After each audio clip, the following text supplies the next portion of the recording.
এই ধরনের প্রশ্ন দেখলেই উত্তর দিতে পারবো, কিন্তু কিভাবে চলো দেখে নিই।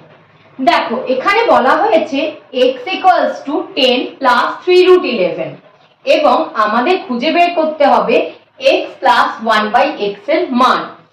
তো আমরা দেখো এর উত্তর কিভাবে দেখলেই বলে দিতে পারবো যে 20 হলো, তাই তো? এই পদ্ধতিটি আমাদের জেনে রাখতে হবে।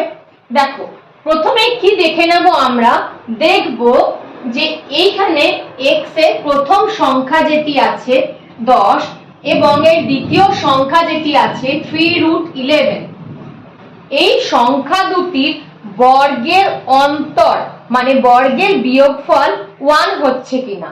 দেখো এই সংখ্যা দুটির বর্গের অন্তর কত হয় বন্ধুরা? 10 এর বর্গ 100 এবং 3√11 এর বর্গ হয়ে যাবে 99, তাই তো? তাহলে এই দুটি বর্গের অন্তর কি হচ্ছে? হ্যাঁ 1 হয়েছে, তাই তো? যদি এই দুটি সংখ্যার বর্গের অন্তর 1 হয় তাহলে কি হবে? এখানে যেহেতু x + 1/x দেওয়া হয়েছে তাই এর মান হয়ে যাবে প্রথম সংখ্যার দ্বিগুণ, তাই তো? মানে 20। 10 গুণ 2, দেখো 10 গুণ 2 কত আসছে? 20। এবার তোমাদের মনে প্রশ্ন থাকতেই পারে যে হ্যাঁ এটি x + 1/x এর জন্য 20 হলো, যদি আমাকে এখানে x - 1/x দেয় তখন কি হবে?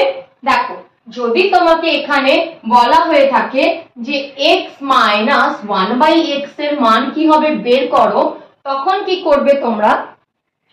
দ্বিতীয় সংখ্যা যেটি আছে সেটি দ্বিগুণ করে দেবে। দ্বিতীয় সংখ্যা কি আছে এখানে? 3√11, এর 2 গুণ করে দেবে, তাহলে কি হয়ে যাবে? 6√11। তাহলে বন্ধুরা x - 1/x এর মান কত হয়ে গেল?